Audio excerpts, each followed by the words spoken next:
I cosa c'è? Ti piace Taj? Ja tutto stato da c'è.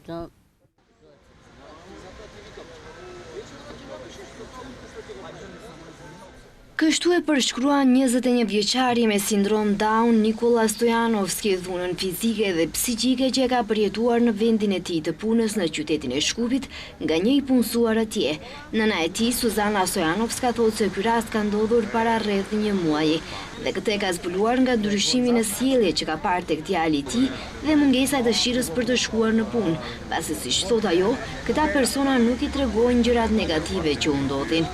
Danas me ovde zato što jedno lice sa Downov sindrom. Një person me sindrom Down i punësuar në një institucion publik ishte viktime diskriminimit të dhunës psiqike dhe fizike. Rasti është dokumentuar, për ne ky nuk është një incident individual. Kjo është një pasqyrë e sistemi që duhet të mbroj dhe jo të lëndoj.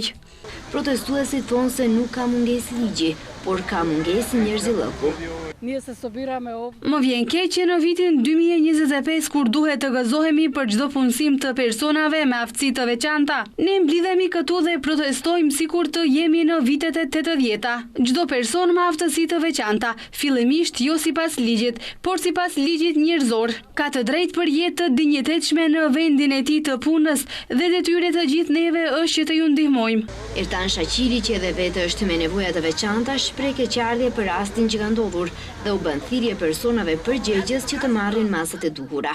I thras të gjithë dhe kryeministrin e vendit, zotëri Kristian Miskovski, që njëre për gjithmonë që mës të maren, mës të maltretohen personat me nevojët veçanta.